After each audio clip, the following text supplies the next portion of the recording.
Magandang araw mga kaibigan. Bigyan natin ng reaction, opinion itong post ni Sas Rugando Sason.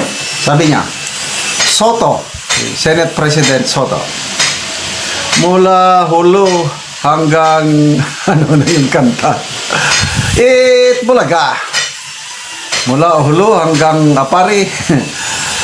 Soto says he wants to consider persona non grata the Chinese diplomat na pumupuna sa mga government officials na pumupuna sa China. From what principles of international diplomacy our brilliant officials are getting these ideas that an embassy cannot do that, and that an embassy can only make statements that is favorable to the interests of the host country? Question mark. It is normal practice that diplomats would respond back to whatever they perceive as an affront to their country's interests. The only appropriate response to that is to offer a rebuttal. So, international diplomacy na ito. Si Sas Sasot, yan po ang kanyang porte. Diyan siya nag-aral. Basta, international diplomacy ang kanyang field of interest. Alam niya. Sa aking pagkakalam lang, ang mga embassy, they have their own territory. Example, American Embassy, kanila yan. Teritoryo nila yan. Yung dyan sa Rojas Boulevard, kaya nga may American flag, kanila yan. Yung ambassador's residence sa Camp Jani sa Baguio, kanila yon, hindi ka basta-basta makapasok. Noong bago ako nag-retire, yung aking headquarters, opisina ko, AFP Reserve Command, katabi namin, American facility, mga US soldiers, doon ikinulong yung Marine soldier, Pemberton, basta, yung nagkakaso, Pemberton. Within Camp Aguinaldo, naka-enclose yung compound na yon, hindi kami pwedeng makapasok. Ano ba yan? Pero hindi talaga. Bakit? It's an American territory. So, ganyan din yan. Yung Chinese embassy and the Chinese diplomats as if they are in their own country. Kung ano man ang sabihin nila, pwede nilang sabihin against this government, yung maling nakikita nila. Ganyan po ang alam ko sa international diplomacy. Itong mga senador, I don't know kung anong pagkakaalam nila na parang gusto nilang i-control ang galaw ng mga diplomats. I-declare mo nga persona non grata. Paano nagsimula ito? Nang dahil sa isang, how do I call Commodore Tariela?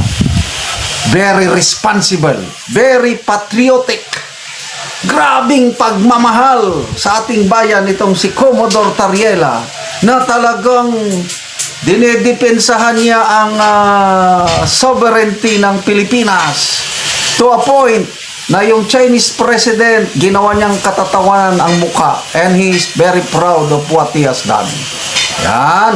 Yan nagsimula na tingin ng Chinese embassy officials, that's pang-iinsulto, kulang sa respeto, kaya nagre-reklamo sila. Wala sanang gulong ganito kung hindi dahil sa isang mapagmahal na Commodore Tariela. Grabe ang pagmamahal niya sa bayan. Maisip ko lang, nakaranas na ba ng giyera itong si Commodore Tariela? Yung giyera ba naputukan? Coast Guard, meron ba silang ganyang karanasan?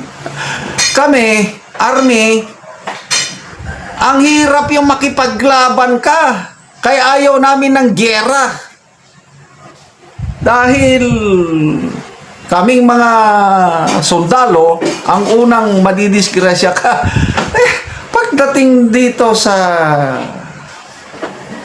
relations with China, a superpower, kahit mahal natin ang ating bansa, dapat gamitin mo ang utak. Kaya bilib ako kay Tatay Digong natin. Hindi naman niya nanalo na tayo sa arbitral ruling. Hindi niya pinagpilit, dami niyan, alis kayo dyan. Hindi. Ang galing niya nakipagkaibigan.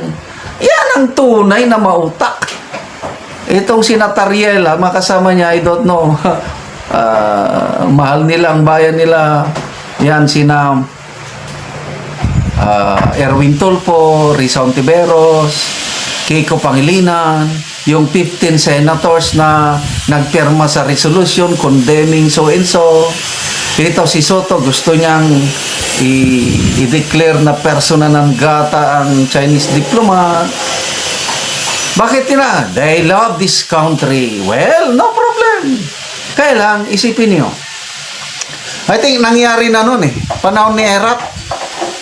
Nagkaroon siya ng hindi magandang relasyon with China. Panahon ni Erap ano na? Rumesbak ang Chinese government.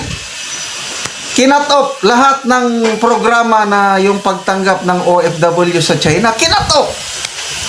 Yung mga mag-expire ng working permit o visa, kinat off. Wala na. Anong nangyari? Nataranta ang Philippine government.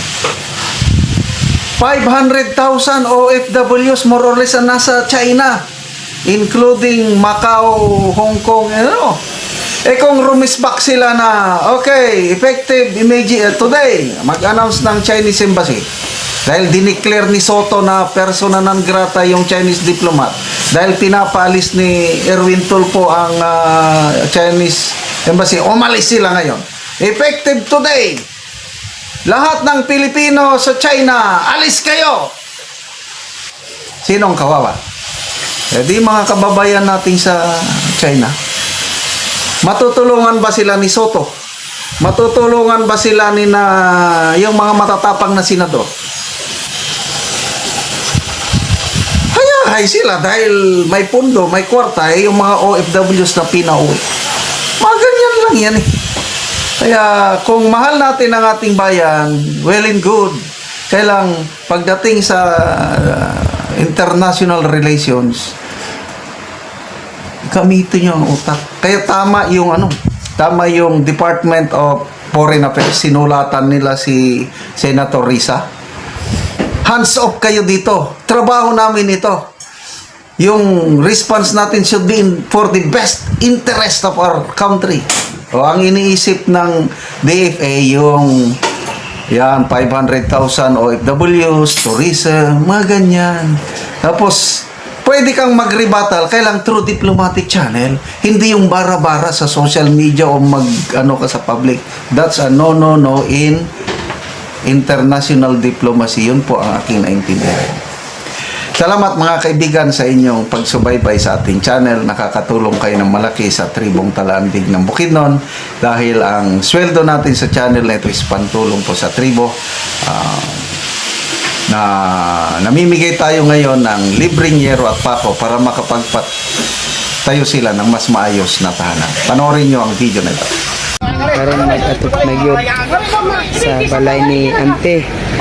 So lipay kayo ang nagtabang sa iyaha na makabalay na si Ante. Okay, balo si Ante, gitabangan ra siya.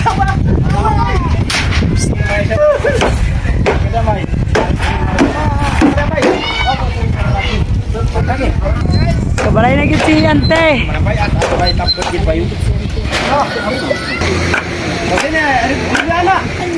Sandayan niyo dak dia.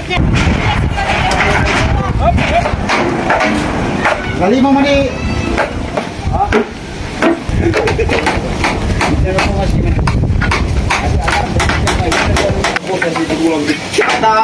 Yan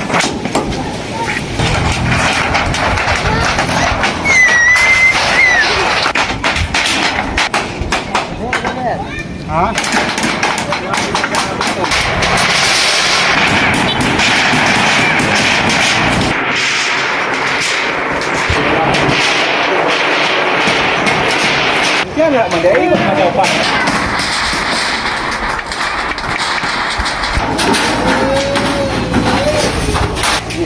Abang terus